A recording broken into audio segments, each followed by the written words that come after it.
দ্বিতীয় প্রস্তাব দিল, মোহাম্মদ এক্ষেত্রে যখন ভাগাভাগি করতে রাজি না, তাইলে তুমি তোমার টাকা দেই বড় কোটিপতি হয়ে যাবা, ক্ষমতা দেই তুমি শিল্পপতি হয়ে যাবা, বিশাল বড় রাষ্ট্রের মালিক হয়ে যাবা, নারী দেই সুন্দরী নারী স্বামী হয়ে যাবা। হুজুর বলেন এগুলিও না।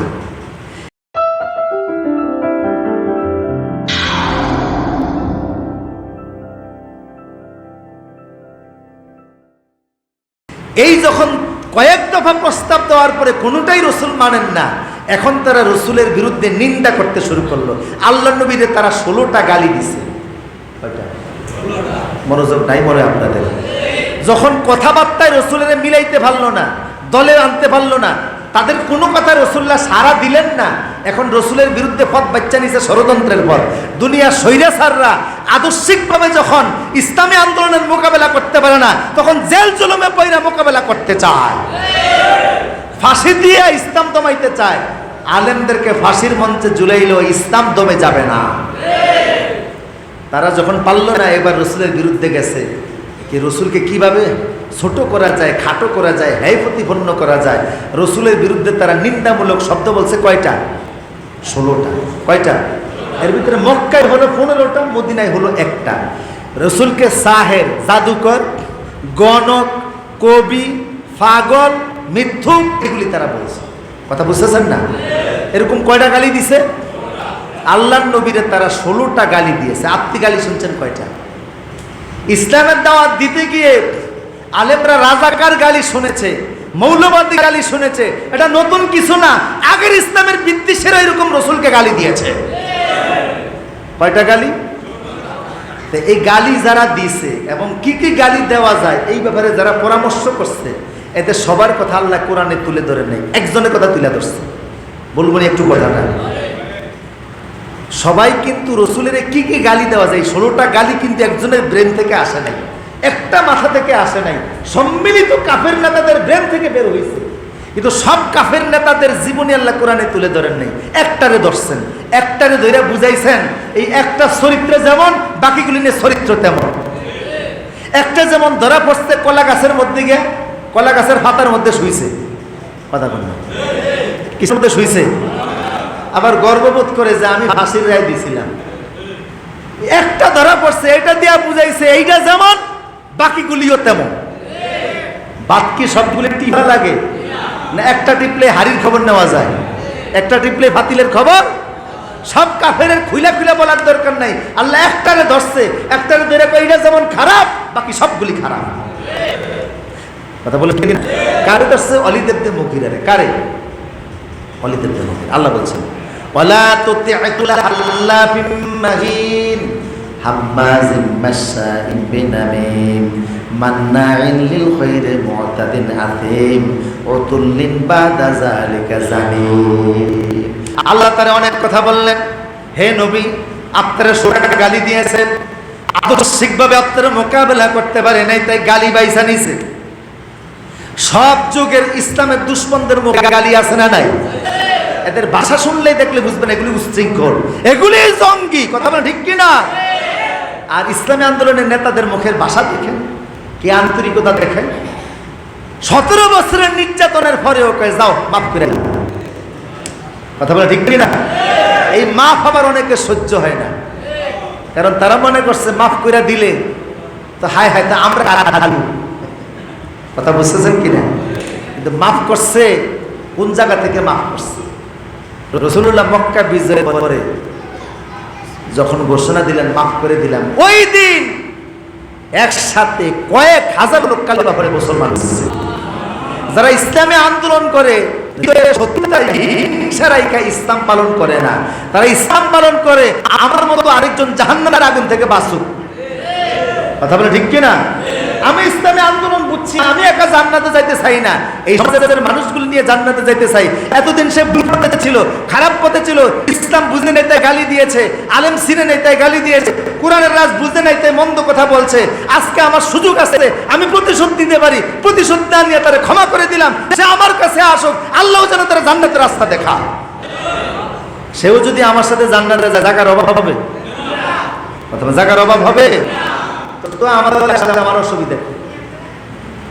এটাই হলো ইসলামের মূলনীতি। কথা বলা ঠিক কিনা?